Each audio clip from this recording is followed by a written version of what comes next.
हम व्यास नंद जी यादव लहरी, ग्राम हुसेपुर, जिला गोपालगंज, बिहार। तमाम भोजपुरिया भाई लोग के पैर छू के प्रणाम नमस्कार करतनी। आइए चैत के महीना में एगो चैत के लयदारी दोनों लोग के सामने भेजे तनी। यही चैत के महीना में एगो औरत फोन करके अपने पतिदेव से कहतरी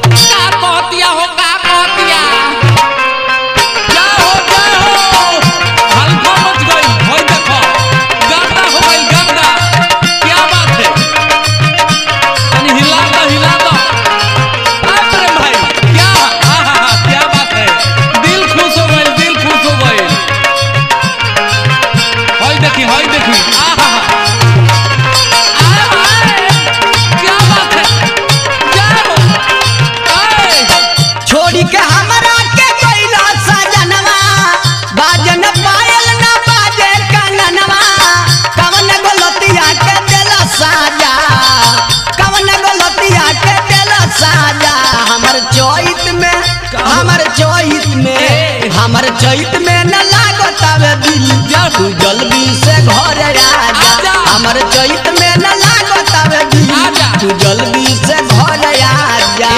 प्यार की कागज पे क्या बात है, दिल की कलम से सुनाता कि ना।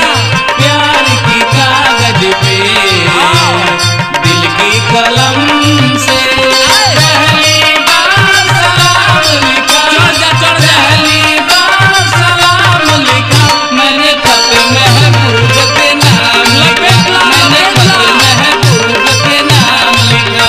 हमर चैत में न लागतावे दिल, तू जल्दी से घरे आजा। हमर चैत में न लागतावे दिल, तू जल्दी से घरे आजा। चैत के हवा से देह लसियाता, सोरहो सिंगार रूसल जोबना खिसियाता।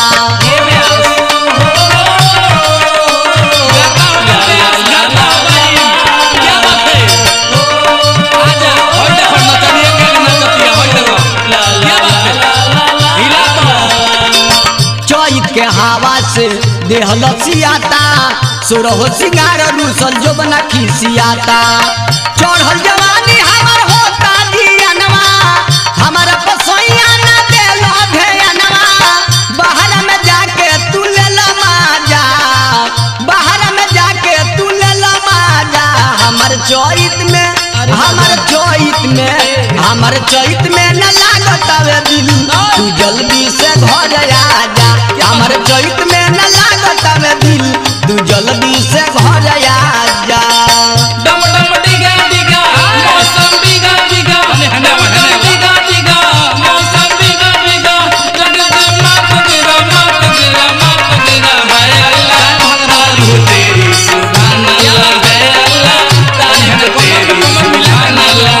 डम डम डिगा डिगा मौसम बिगा बिगा, डम डम डिगा डिगा मौसम बिगा बिगा, जगदम मात गिरा मात गिरा मात गिरा। है अल्लाह तारीफ तेरी सुभान अल्लाह, है अल्लाह तारीफ तेरी सुभान अल्लाह।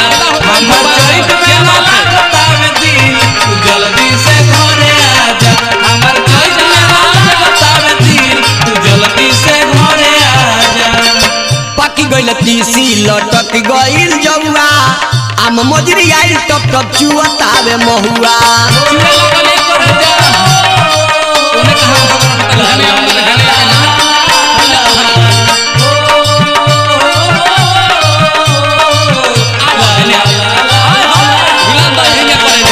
पकी गइल तीसी लटक गइल जौआ, आम मोजरी आइल टप टप चुअतावे महुआ।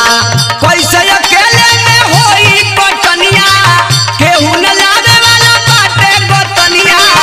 बूझी न बात देख के होता साजा, बूझी न बात देख के होता साजा। हमर चैत में न लागतावे दिल, तू जल्दी से घर आजा। हमर चैत में न लागतावे दिल, तू जल्दी से घर आजा। चैत के महीना में बड़ी पुरुआ बहता, बेला सलस करता आजा। प्यार की कागज पे दिल की कलम से पहली बार सलाम लिखा, मौसम चेंज हो गया,